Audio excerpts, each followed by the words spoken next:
안녕하세요, 리플렉션의 피드입니다. 자, 지금까지 챕터 1부터 챕터 8까지 차량을 세형을 하는 과정에 대해서 설명을 주로 해왔는데요. 자, 오늘은 드디어 챕터 9 코팅에 대해서 알아보도록 하겠습니다.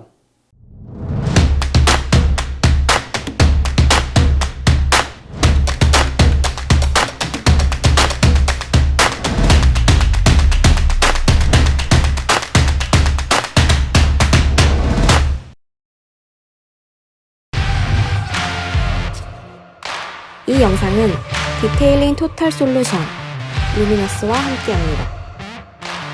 자, 우리가 세차 혹은 디테일링을 하면서 코팅을 해야 되는 이유가 뭘까요? 단순하게 광을 내기 위해서 사람마다 생각이 좀 다를 수 있겠지만 코팅의 본 목적은 차량 표면을 보호하는 게 가장 큰 목적이 있습니다. 차량은 여러 가지 환경에 의해서 차량이 오염이 될 수밖에 없습니다. 또한 그 오염이 지속될수록 차량은 오히려 오염물이 고착이 돼서 제거하기가 더 어려워질 수도 있죠. 심한 경우에는 도장면 안쪽까지 오염물이 침투를 해서 재도장을 해야 되는 경우도 있습니다. 그렇기 때문에 이러한 걸 방지하기 위해서 우리는 세차를 하고 있습니다.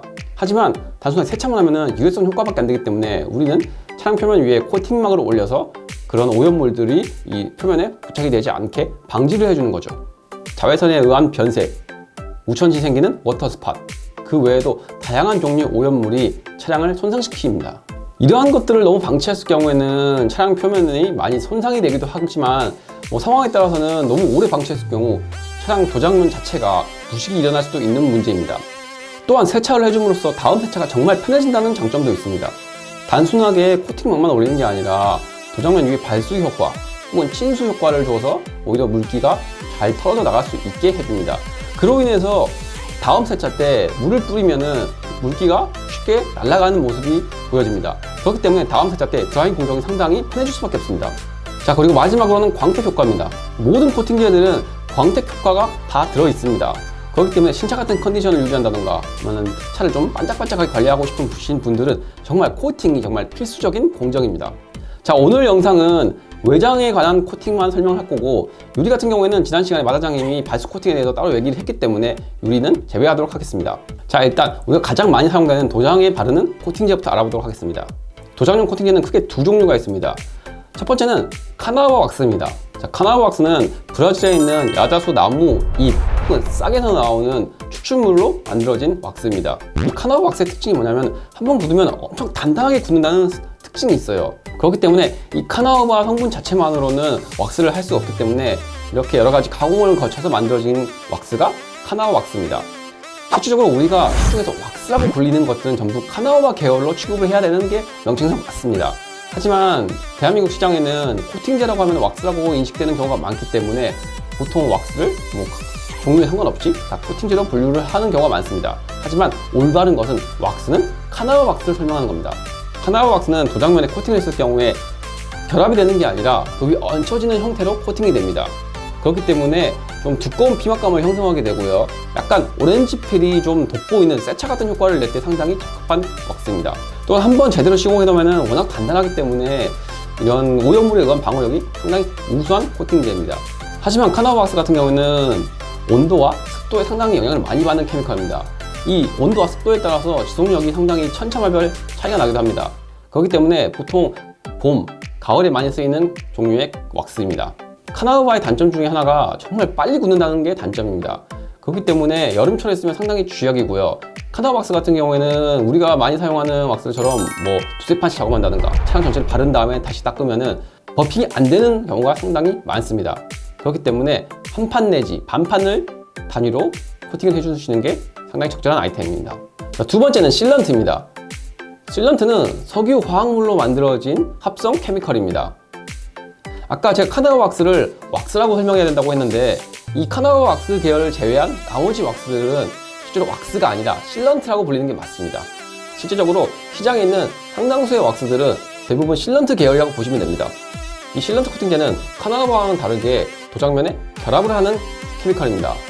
즉 카나바는 이 도장면 위에 어느 정도의 피막감을 형성하면서 얹혀지는 구조지만 실런트 같은 경우에는 얹혀지는 게 아니라 도장면과 결합해서 흡착하는 그런 방식입니다. 그렇기 때문에 카나바에 비해서 실제로 코팅막이 더 얇습니다.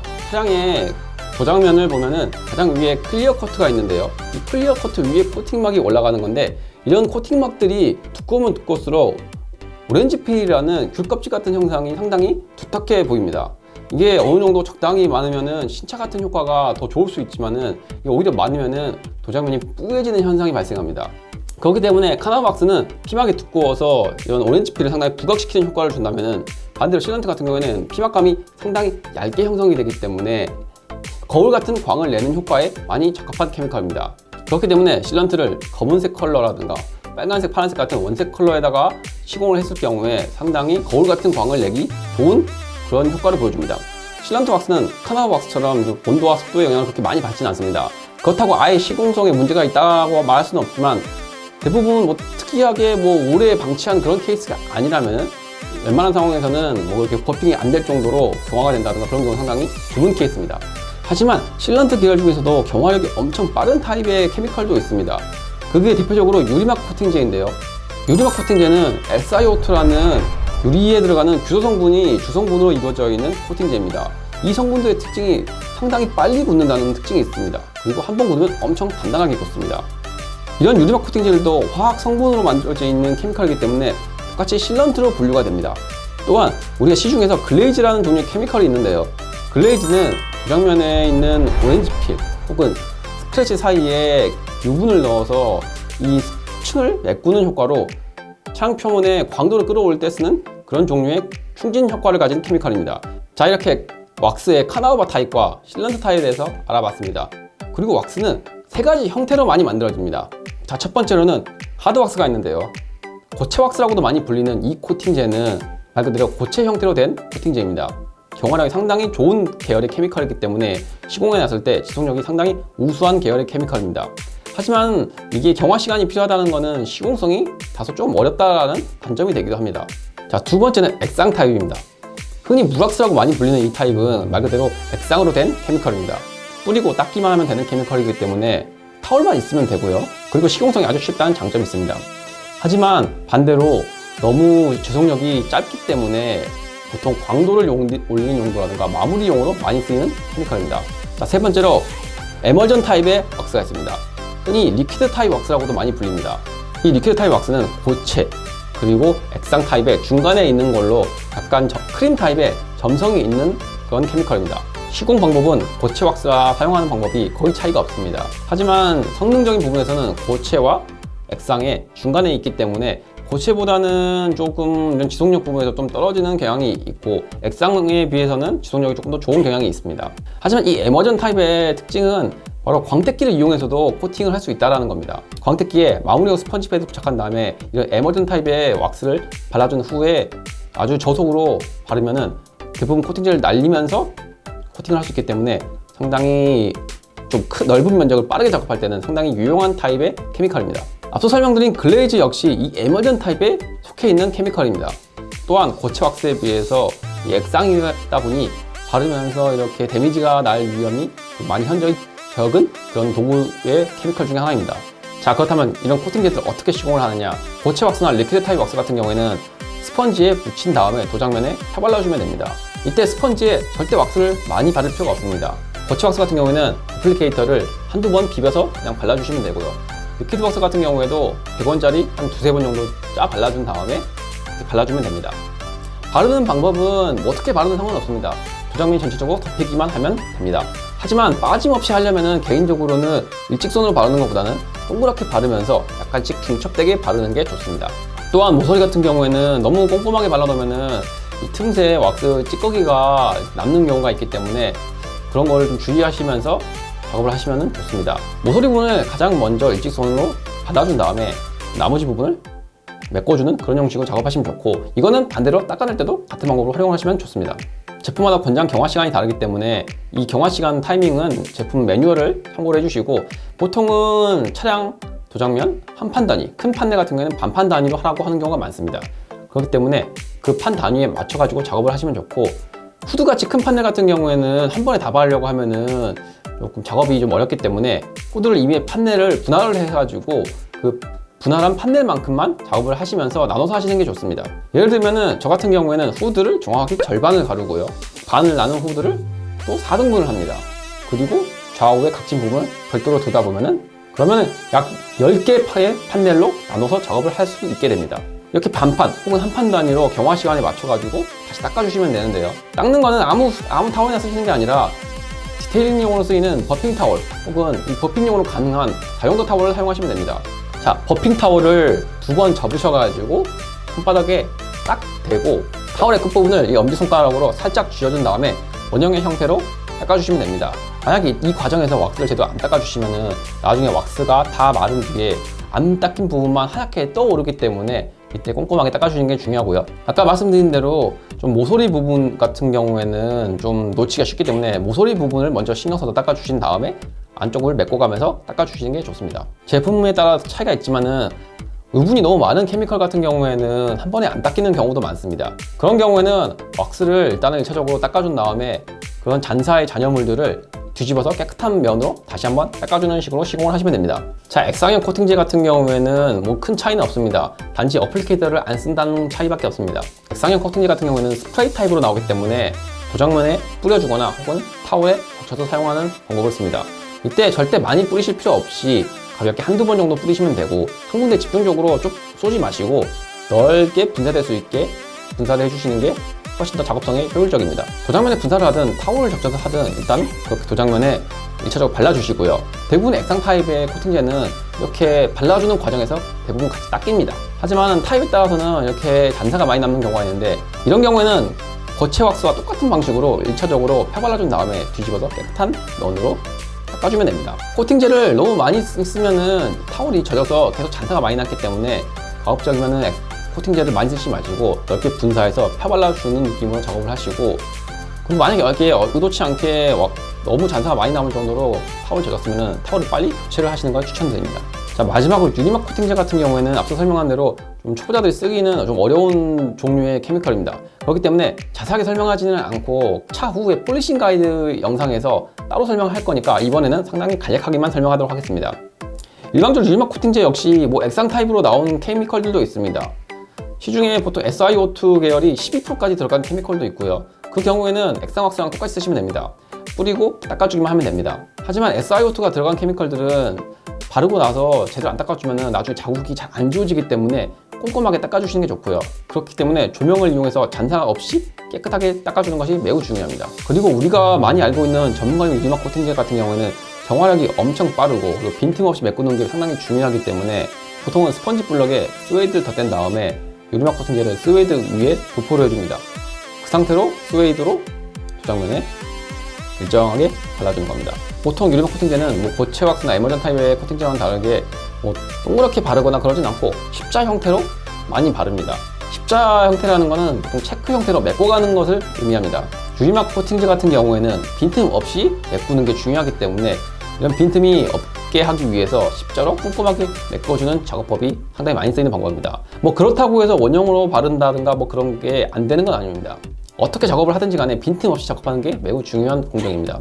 유리막 코팅제 같은 경우에는 거치 왁스보다 경화력이 더 빠르기 때문에 한번 굳으면은 닦아내기가 상당히 어렵습니다. 그렇기 때문에 제품 매뉴얼에서 권장하고 있는 작업 판넬이라든가 혹은 경화 시간을 꼭 맞춰서 작업을 해주시는 게 좋고, 너무 경화력이 빠른 코팅제 같은 경우에는 혼자서 하는 것보다는 2인 1조로 작업하시는 게 상당히 효율적인 방법입니다. 보통 코팅제가 뭐 몇 주나 몇 달을 가기 때문에 계속 발수력이 유지가 되는 그런 효과가 있습니다. 하지만 이거를 관리를 안 해주면은 발수력이라든가 코팅막이 금방 손상되기 때문에 시공 후에도 차후에 세차를 하는 과정에서 관리를 해주시는 게 좋습니다. 시중에는 퀵 디테일러라는 제품이 있습니다. 줄여서 QD라고 많이 불리는데 이 QD는 이런 코팅제의 관리를 하기 위한 용도로 만들어진 액상형 타입의 코팅제입니다. QD는 코팅 능력, 지속 능력 같은 경우에는 우리가 아까 앞서 말한 그런 액상형, 뭐 에멀전, 고체 왁스, 그리고 뭐 유리막 같은 성능에 나오지 않는 그런 케미컬입니다. 하지만 얘는 관리를 하기 위해서 있는 케미컬이기 때문에 약간 윤활력에 초점이 잡혀있는 그런 케미컬입니다. 그렇기 때문에 도장면에 상당히 안전한 케미컬이고요. 손상된 코팅막을 조금씩 보충해주는 그런 용도에 맞는 케미컬입니다. 그렇기 때문에 코팅 후에 차후에 세차를 했을 때 코팅막이 아직 잘 살아있다, 발수력이 잘 살아있다라고 느껴진다면 굳이 거기다 코팅제를 바를 필요 없이 가볍게 QD만으로 바르고 닦아주는 형식으로 관리를 해주시면 됩니다. 자, 도장면 코팅은 여기까지만 하고요. 자, 다음에 설명드릴 거는 트림 같은 플라스틱, 고무 계열입니다. 이런 파츠들은 특히 SUV 타입의 차들에 많이 나오는 파츠들인데요. 아무리 차량을 반짝반짝하게 관리를 해도 이 트림들이 무광이기 때문에 이런 부분들을 관리를 안 해주면은 아무래도 광도가 많이 저하되는 느낌을 줍니다. 그렇기 때문에 트림이 많은 차들은 트림 코팅을 해주시는 게 상당히 좋습니다. 우리가 보통 트림이나 고무 이런 걸 코팅하는 공정을 드레싱이라고 많이 부릅니다. 이 드레싱에 쓰는 케미컬들은 대부분 타이어 왁스로도 쓰이기도 합니다. 물론 전용 드레싱제를 써도 상관없는데 이 타이어 왁스를 드레싱제로 써도 상관없습니다.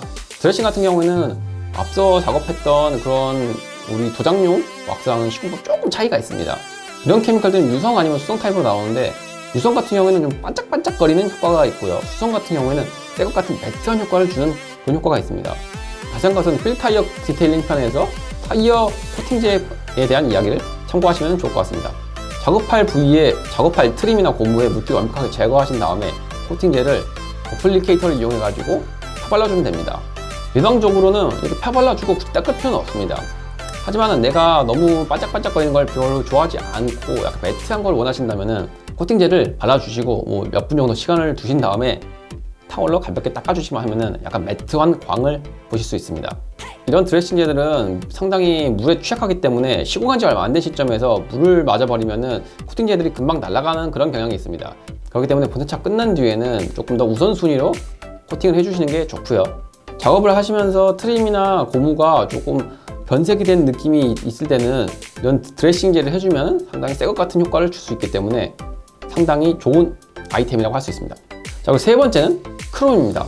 크롬 같은 경우에는 깨끗하게만 유지만 해도 반짝반짝 거리는 효과를 볼 수 있는 케미컬이긴 합니다. 하지만 크롬이 의외로 좀 관리를 할 때 손이 잘 안 가는 파츠입니다. 그렇기 때문에 크롬은 어느 정도 주기를 가지고 관리를 해주시는 게 좋고요. 묵은때가 잘 끼기 때문에 뭐 중간중간 페인트 클렌징 작업을 해주시는 게 좋습니다.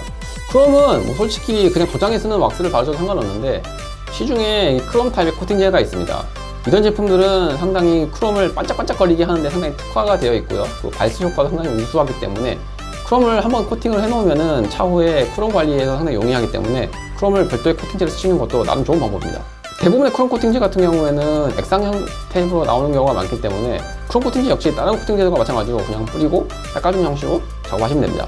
자, 마지막으로 하이그로시인데요. 하이그로시는 도장면과는 다르게 상당히 표면이 무르기 때문에 스크래치가 잘 난다는 단점이 있습니다. 그렇기 때문에 손을 대는 것 자체가 스크래치를 만드는 행위라고 볼 수 있습니다. 그렇기 때문에 가급적이면은 손을 안 대시는 게 좋고요. 관리를 하실 때는 퀵 디테일러 같은 윤활력이 있는 케미컬로 관리를 해주시는 것이 좋습니다. 하이그로시 같은 경우에는 코팅제를 발랐을 때 흡착력이 상당히 좋기 때문에 액상 왁스만 발라도 상당히 지속 효과가 오래 간다는 특징이 있습니다. 그렇기 때문에 굳이 좋은 코팅제를 바르는 것보다는 윤활력이 좋은 도장면에 안전한 코팅제를 이용을 하시는 게 훨씬 더 좋은 관리법입니다. 또한 하이그로시 같은 경우에는 이런 코팅을 하면서 스크래치를 만드는 경우가 많습니다. 그렇기 때문에 너무 자주 작업을 하시는 거 별로 안 좋고요. 그리고 세차를 하실 때 드라잉 타올로 닦는 행위 역시 별로 추천드릴 수 있는 방법은 아니기 때문에 에어건으로 하이그로시에 있는 물기를 제거하시는 방법이 조금 더 안전한 방법입니다. 자, 이러한 코팅제들이 지속 효과가 잘 나오려면은 도장면이 상당히 잘 정리가 되어 있어야 됩니다. 그거는 챕터 7에 있던 도장면 정리를 조금 더 참조를 하시면 좋을 것 같고요. 그렇기 때문에 도장면을 코팅하기 전에 탈지를 해놓고 작업을 하면 상당히 좋은 효과를 보실 수 있습니다. 탈지하고 코팅을 하게 되면은 이 왁스 본연의 성능을 최대한 끌어올릴 수가 있습니다. 앞서 설명한 대로 실런트 같은 경우에는 도장면과 결합을 해야 하기 때문에 다른 코팅막이 위에 있는 상태로 실런트를 바르면은 실런트가 제대로 결합을 하지 않아서 지속력이 떨어질 수밖에 없습니다. 뭐 그렇다고 해가지고 뭐 눈에 띌 정도로 지속력이 팍 떨어지는 건 아니지만은 내가 자주 세차하기 어려운 환경이어서 좀 코팅을 자주 하기 어렵다, 혹은 이 코팅제의 성능을 최대 끌어올리고 싶다라는 생각을 가지고 계신 분이라면은 코팅을 하시기 전에 탈지를 하시는 게 정말 좋습니다. 또한 카나우바를 쓰시다가 실런트로 넘어가시는 그런 상황에서도 탈지를 하고 작업을 하셔야지 실런트가 본연의 성과를 잘 발휘할 수 있습니다. 특히 유리막 같은 경우에는 탈지가 꼭 해야 되는 그런 공정입니다. 코팅을 해줌으로써 내 차를 보호하고 광택 효과를 주고 다음번 세차가 편해지기 때문에 이 코팅을 해줌으로써 이 디테일링에 상당히 많은 영향을 줍니다. 그렇기 때문에 코팅을 어느 정도 주기적으로 꼭 해주시는 게 좋습니다. 물론 코팅막이 잘 살아있다면 굳이 코팅을 매주 할 필요는 없습니다. 세차를 하시면서 발수력 유지 상태를 보시면서 코팅을 다시 한번 제대로 올릴 건지, 혹은 간단하게 그냥 QD로만 관리할지, 혹은 이번에는 코팅을 아예 하지 않고 그대로 유지만 시킬지, 그런 거를 판단하시면서 관리를 하시면 상당히 효율적으로 코팅제를 관리하실 수 있습니다. 코팅에 대한 가이드 영상은 여기까지고요. 자, 다음 시간에는 마 사장님이 실내 디테일링에 대해서 가이드를 이어서 해주시겠습니다. 여러분의 차가 항상 빛날 수 있도록 리플렉션은 다음에도 좋은 영상으로 다시 찾아뵙도록 하겠습니다. 오늘도 영상 시청해주셔서 감사합니다.